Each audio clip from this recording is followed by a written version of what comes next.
Item ಯಾವುದೇ ಇರಲಿ try ಮಾಡಿ ಆಚಿ ಚಿಕನ್ ಮಸಾಲಾ. ಆಚಿ ಚಿಕನ್ ಮಸಾಲಾ.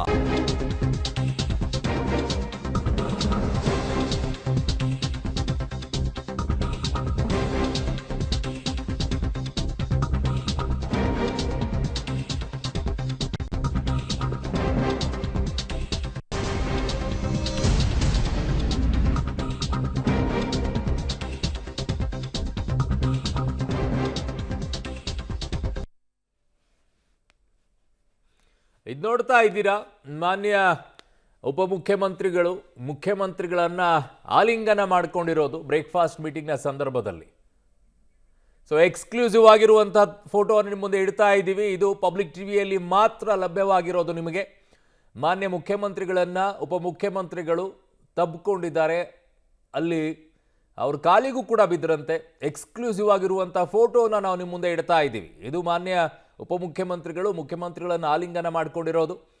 ಸೊ ಮಾನ್ಯ ಸಿದ್ದರಾಮಯ್ಯನವರು ಕೂಡ ಅಷ್ಟೇ ಖುಷಿಯಾಗಿ ಅವರನ್ನು ಯಾವುದೇ ರೀತಿಯಾದಂಥ ಬೇಸರ ಏನೂ ಕೂಡ ಮಾಡಿಕೊಂಡಿಲ್ಲ.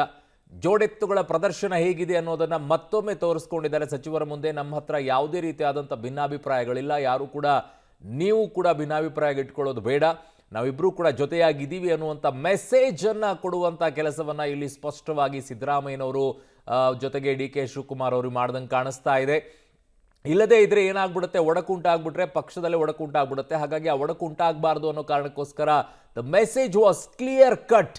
ಏನು ಅಂತಂದರೆ ನಾವಿಬ್ಬರು ಜೊತೆಯಾಗೇ ಇದ್ದೀವಿ. ಈಗ ನಮಗಿರುವಂಥ ಕುರ್ಚಿ ಬದಲಾವಣೆ ಆಗಬಹುದು, ಆದರೆ ನಾವು ಹೀಗೆ ಪಕ್ಷಕ್ಕೋಸ್ಕರ ನಿಲ್ತೀವಿ. ನಮ್ಮಲ್ಲಿ ಯಾವುದೇ ರೀತಿಯಾದಂಥ ಭಿನ್ನಾಭಿಪ್ರಾಯಗಳು ಇಲ್ಲ. ಒಳಗಡೆ ಏನೇ ಇರ್ಬೋದು, ಆದರೆ ಹೊರಗಡೆಗೆ ಮಾತ್ರ ತೋರಿಸಿಕೊಳ್ಳುವಂಥ ಕೆಲಸವನ್ನು ಮಾನ್ಯ ಡಿ ಕೆ ಶಿವಕುಮಾರ್ ಅವರು ತೋರಿಸಿಲ್ಲ, ಸಿದ್ದರಾಮಯ್ಯನವರು ತೋರಿಸಿಲ್ಲ. ಅತ್ಯಂತ ಚಾಣಾಕ್ಷತನದ ಹೆಜ್ಜೆಯನ್ನು ಇಟ್ಟಿದ್ದಾರೆ ಪಕ್ಷದಲ್ಲಿ. ಗೊತ್ತಿದೆ ಅವರಿಗೆ ಪಕ್ಷದ ಪರಿಸ್ಥಿತಿ ಈಗ ದೇಶದಲ್ಲಿ ಏನಿದೆ ಅಂತ ಹೇಳಿ.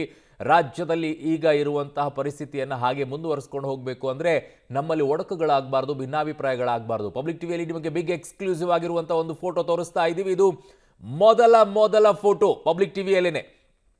ಏನು ಅಂತಂದರೆ ಅದು ಮಾನ್ಯ ಮುಖ್ಯಮಂತ್ರಿಗಳು ಡಿ ಕೆ ಶಿವಕುಮಾರ್ ಅವರನ್ನ ಆಲಿಂಗಿಸಿರೋದು. ಜೊತೆಗೆ ಡಿ ಕೆ ಶಿವಕುಮಾರ್ ಅವರು ಸಿದ್ದರಾಮಯ್ಯನವ್ರನ್ನ ಕಾಲಿಗೆ ಬೀಳುತ್ತಾರೆ. ಅಲ್ಲಿ ಇಬ್ಬರು ಕೂಡ ತಮ್ಮ ಒಗ್ಗಟ್ಟನ್ನು ತೋರಿಸಿದ್ದಾರೆ ಅಲ್ಲಿರುವಂಥ ಸಚಿವರ ಮುಂದೆ.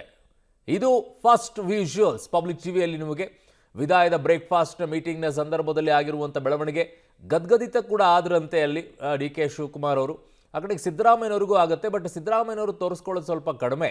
ಡಿ ಕೆ ಶಿವಕುಮಾರ್ ಅವರು ತೋರಿಸ್ಕೊಂಡ್ಬಿಡ್ತಾರೆ, ಮುಖ ಭಾವನೆಯಲ್ಲಿ ಗೊತ್ತಾಗ್ಬಿಡುತ್ತೆ. ಸಿದ್ದರಾಮಯ್ಯನವರು ತುಂಬ ಕಂಟ್ರೋಲ್ ಮಾಡ್ಕೊಂಡು ಇಟ್ಕೊಂಡಿರ್ತಾರೆ. ನೋಡಿ, ಕಾಲಿಗೆ ಬಿದ್ದಿರುವಂಥ ಮತ್ತೊಂದು ಎಕ್ಸ್ಕ್ಲೂಸಿವ್ ಆಗಿರುವಂಥ ಫೋಟೋ ಪಬ್ಲಿಕ್ ಟಿವಿಯಲ್ಲಿ, ನಿಮ್ಮ ಪಬ್ಲಿಕ್ ಟಿವಿಯಲ್ಲಿ. ಇದು ಕಾಲಿಗೆ ಬಿದ್ದರು ಸಿದ್ದರಾಮಯ್ಯನವರ ಕಾಲಿಗೆ ಡಿ ಕೆ ಶಿವಕುಮಾರ್ ಅವರು. ತದನಂತರ ಅವರನ್ನು ಆಲಂಗಿಸ್ಕೊಳ್ತಾರೆ, ಗದಗದಿತರಾಗ್ತಾರೆ. ಅವಕಾಶ ಬಿಟ್ಟುಕೊಡದೇ ಇದ್ದಿದ್ರೆ ಕಷ್ಟ ಅಲ್ವಾ? ಸೊ ಹಾಗಾಗಿ ಬಿಟ್ಟುಕೊಟ್ಟಿರುವಂಥ ವಿಚಾರ, ಜೊತೆಗೆ ಆಶೀರ್ವಾದವನ್ನು ಪಡ್ಕೊಳ್ತಾ ಇದ್ದಾರೆ. ದಟ್ಸ್ ಅ ಗ್ರೇಟ್ನೆಸ್ ಅದು ಆ್ಯಕ್ಚುಲಿ. ಇಲ್ಲದೇ ಇದ್ದರೆ ನನ್ನ ಪಾಡಿಗೆ ನಾನು ಆಯಿತು, 2.5 ವರ್ಷ ಕೊಡಲಿಲ್ಲ, 3 ವರ್ಷ ಆದಮೇಲೆ ಕೊಡ್ತಾ ಇದ್ದಾರೆ ಅಂಥೇಳಿ ಅವ್ರು ತೋರಿಸ್ಕೊಳ್ಬೋದಾಗಿತ್ತು, ಬಟ್ ತೋರಿಸ್ಲಿಲ್ಲ. ಗ್ರ್ಯಾಟಿಟ್ಯೂಡ್ ನೋಡ್ಕೊಳ್ಳಿ ಹೇಗಿದೆ. ಅಲ್ಲಿ ಸಿದ್ದರಾಮಯ್ಯನವರದ್ದು ಹಾಗೆ, ಅವರು ಕೂಡ ಯಾವುದೇ ರೀತಿಯಾದಂಥ ಮನಸ್ತಾಪಗಳನ್ನು ಮಾಡಿಕೊಂಡಿಲ್ಲ. ಮನಸ್ತಾಪ ಮಾಡ್ಕೊಂಡಿದ್ದಿದ್ರೆ ಉಪಮುಖ್ಯಮಂತ್ರಿಗಳನ್ನು ಕರಿಬೇಕಾಗಿರಲಿಲ್ಲ. ಕರೆದಿದ್ದಾರೆ, ಕರೆದಾಗ ಕಾಲಿಗೆ ಬಿದ್ದಿದ್ದಾರೆ, ಅಲಂಗಿಸ್ಕೊಂಡಿದ್ದಾರೆ. ಇದು ಪಬ್ಲಿಕ್ ಟಿವಿಯಲ್ಲಿ ನಿಮಗೆ ಮೊದಲನೇದಾಗಿರುವಂಥ ದೃಶ್ಯವನ್ನು ನೋಡೋಕೆ ಸಿಗ್ತಾ ಇರೋದು. ಡಿ ಕೆ ಶಿವಕುಮಾರ್ ಅವರು ಸಿದ್ದರಾಮಯ್ಯನವರ ಕಾಲಿಗೆ ಬಿದ್ದಿರೋದು, ಆ ಕಡೆಗೆ ಸಿದ್ದರಾಮಯ್ಯನವರು ಮತ್ತು ಡಿ ಕೆ ಶಿವಕುಮಾರ್ ಅವರು ಆಲಂಗಿಸಿಕೊಂಡಿರೋದು. ಗದ್ಗದಿತ ಕೂಡ ಆಗಿದ್ದಾರೆ ಆ ಕ್ಷಣದಲ್ಲಿ ಅನ್ನುವಂತಹ ಮಾಹಿತಿಗಳು ಕೂಡ ಬಂದಿದೆ. ನಿಮಗೆ ಫೋಟೋ ಸಮೇತವಾಗಿ ತೋರಿಸ್ತಾ ಇದ್ದೀವಿ. ಒಳಗಡೆಗೆ ಏನಾಯಿತು ವಿದಾಯದ ಬ್ರೇಕ್ಫಾಸ್ಟ್ ಮೀಟಿಂಗ್ನಲ್ಲಿ, ಯಾಕೆ ಪಬ್ಲಿಕ್ ಟಿವಿಯನ್ನು ನಿಮಗೆ ನಮ್ಮ ಜೊತೆಗೆ ಇರಿ ಅಂತ ಹೇಳ್ತಾ ಇದ್ದೀವಿ ಅಂದರೆ ಎಲ್ಲವನ್ನೂ ಕೂಡ ಎಕ್ಸ್ಕ್ಲೂಸಿವ್ ಆಗಿ ಒಳಗಡೆಗೆ ಏನಾಗ್ತಾ ಇದೆ ಅನ್ನುವಂಥದ್ದನ್ನು ಪಿನ್ ಟು ಪಿನ್ ಹೇಳ್ತೀವಿ. ಬರೀ ಸುದ್ದಿಗಳ ಮೂಲಕವಾಗಿ, ಶಬ್ದಗಳ ಮೂಲಕವಾಗಿ ಹೇಳೋದಲ್ಲ, ನಿಮಗೆ ಚಿತ್ರಗಳ ಮೂಲಕವಾಗಿಯೂ ಕೂಡ ತೋರಿಸ್ತೀವಿ ಒಳಗಡೆಗೆ ಏನಾಗಿದೆ ಅಂತೇಳಿ. That's the public TV. ಅದೇ ಎಕ್ಸ್ಕ್ಲೂಸಿವ್ ಆಗಿ ನಿಮ್ಮ ಮುಂದೆ ಇಡ್ತಾ ಇದ್ದೀವಿ.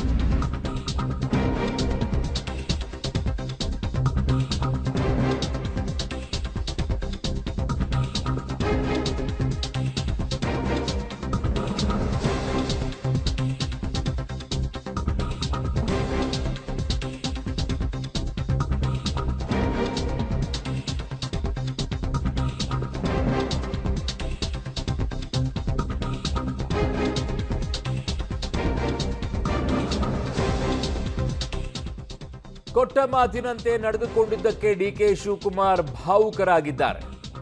ನಿಮ್ಮ ಆಶೀರ್ವಾದ ಬೇಕು ಅಂತ ಕಾಲಿಗೆ ಬಿದ್ದಿದ್ದಾರೆ ಡಿ ಕೆ ಶಿವಕುಮಾರ್ ಅವರು ಸಿದ್ದರಾಮಯ್ಯನವರ ಕಾಲಿಗೆ. ಡಿಸಿಎಂ ಡಿ ಕೆ ಶಿವಕುಮಾರ್ ಕಣ್ಣೀರನ್ನ ಹಾಕಿದ್ದಾರೆ, ಭಾವುಕರಾಗಿದ್ದಾರೆ. ಕ್ಷಣ ಸಿಎಂ ಸಿದ್ದರಾಮಯ್ಯನವರ ತಬ್ಕೊಂಡು ಕಣ್ಣೀರು ಹಾಕಿದ್ದಾರೆ. ಆ ದೃಶ್ಯವನ್ನು ನೋಡ್ತಾ ಇದ್ರೆ ಅವರ face expression itself says. ಆ ಮುಖಭಾವನೆಯನ್ನು ನೋಡ್ಕೊಳ್ಳಿ. ಅಲ್ಲಿ ಒಳಗಡೆಗಿರುವಂಥವ್ರು ಕೊಟ್ಟಂಥ ಮಾಹಿತಿ ಕ್ಲಿಯರ್ ಕಟ್ ಆಗಿತ್ತು. ಅಕ್ಷರಶಃ ಅವರು ಭಾವುಕರಾದರು ಅಂಥೇಳಿ. ಮೊಟ್ಟ ಮೊದಲನೇದಾಗಿರುವಂಥ ದೃಶ್ಯ ನಿಮ್ಮ ಪಬ್ಲಿಕ್ ಟಿವಿಯಲ್ಲಿ ಸಿದ್ದರಾಮಯ್ಯನವರ ಕಾಲಿಗೆ ಡಿ ಕೆ ಶಿವಕುಮಾರ್ ಅವರು ಬಿದ್ದಿದ್ದು, ಅದರ ಜೊತೆಗೆ ಸಿದ್ದರಾಮಯ್ಯನವರನ್ನ ಡಿ ಕೆ ಶಿವಕುಮಾರ್ ಅವರು ಆಲಂಗಿಸಿಕೊಂಡಿದ್ದು. ಇದು ಮೊಟ್ಟ ಮೊದಲನೇದಾಗಿರುವಂಥ ದೃಶ್ಯ ನಿಮ್ಮ ಪಬ್ಲಿಕ್ ಟಿವಿಯಲ್ಲಿ. ಯಾಕೆ ಆಗಬಾರ್ದು ಅಂತ, ದೊಡ್ಡವರ ಆಶೀರ್ವಾದವನ್ನು ಪಡ್ಕೊಳ್ಬೇಕು ಅಂತ ಹೇಳ್ತಾರೆ. ಆ ಆಶೀರ್ವಾದ ಪಡ್ಕೊಂಡಿದ್ದಾರೆ, ಜೊತೆಗೆ ಕೃತಜ್ಞರಾಗಿದ್ದಾರೆ. 3 ವರ್ಷ 2 ವರ್ಷ ಮಾತಿನಂತೆ ಬಿಟ್ಟುಕೊಡುವಂಥ ಪರಿಸ್ಥಿತಿ ಬಂದಾಗ ಯಾವುದೇ ರೀತಿಯಾದಂಥ ವಿರೋಧಗಳನ್ನು ಕೂಡ ಮಾಡಲಾರದೆ ಎಸ್ ಅಂತ ಹೇಳಿ ಒಂದೇ ಒಂದು ಮೀಟಿಂಗಲ್ಲಿ ಮುಗಿಸ್ಕೊಂಡು ವಾಪಸ್ ಬಂದಿದ್ದಾರೆ ದೆಹಲಿಯಿಂದ. ಅದಕ್ಕೆ ತಕ್ಕಂತೆ ಈಗ ರಾಜೀನಾಮೆ ಕೊಡೋಕ್ಕೂ ಕೂಡ ಹೋಗ್ತಾ ಇದ್ದಾರೆ.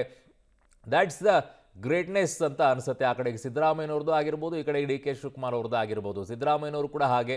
ಅಲ್ಲಿ ನೋಡಿ, ಯಾವುದೇ ರೀತಿಯಾದಂಥ ಮನಸ್ತಾಪಗಳು ಇಟ್ಕೊಳ್ಳಿಲ್ಲ, ಯಾವುದೇ ಕೋಪ ಇಟ್ಕೊಂಡಿಲ್ಲ, ಯಾವುದೇ ಬೇಸರ ಇಟ್ಕೊಂಡಿಲ್ಲ.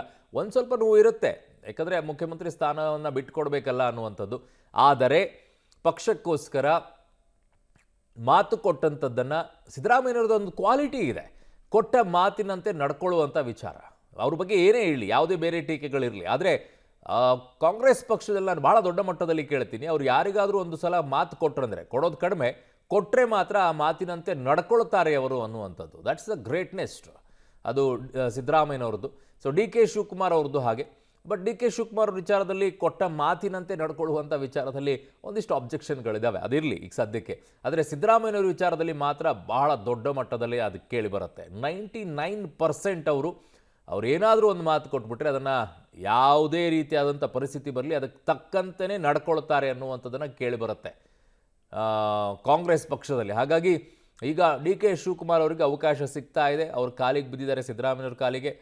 ಸಿದ್ದರಾಮಯ್ಯನವರು ಆಶೀರ್ವಾದ ಮಾಡ್ತಾ ಇದ್ದಾರೆ.